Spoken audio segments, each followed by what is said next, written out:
Welcome.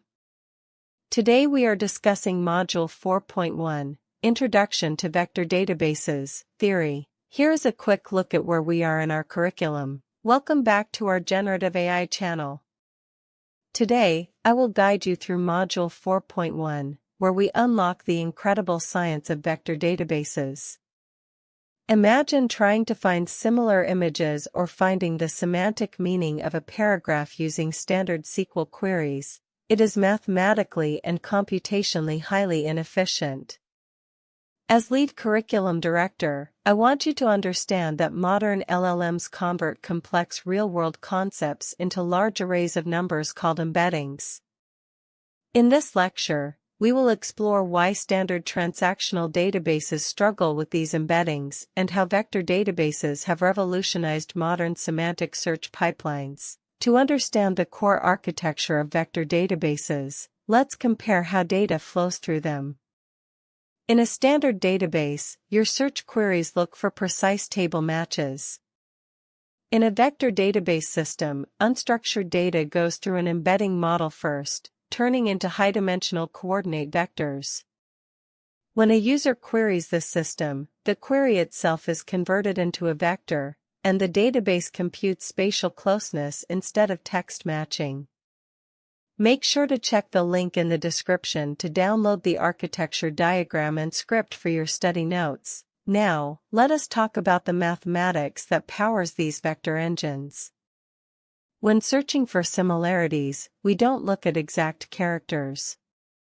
Instead, we use formulas like cosine similarity, Euclidean distance, or dot product.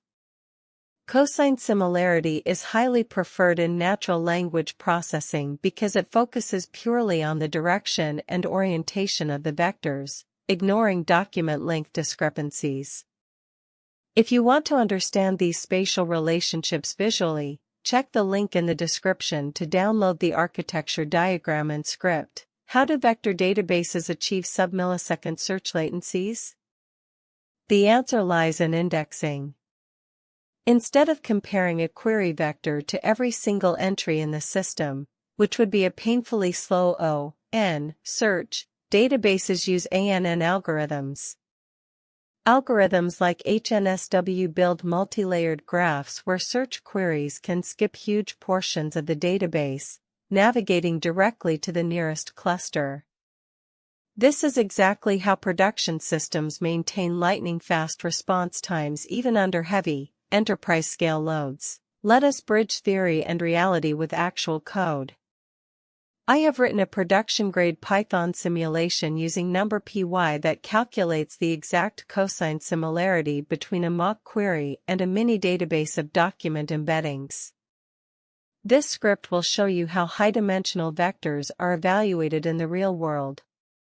Please download this script from the link in the description to run and experiment with it on your local system. Here is the exact terminal output when you run the NumPy script we just discussed. Notice how doc_1_AI_models yields an incredibly high score of 0.9996. This is because its direction in vector space matches our query almost perfectly. Meanwhile, doc_2_finance_market sits far away with a low score of 0.1804. This illustrates how vector databases use mathematical structures to identify semantic context without looking for exact keyword matches.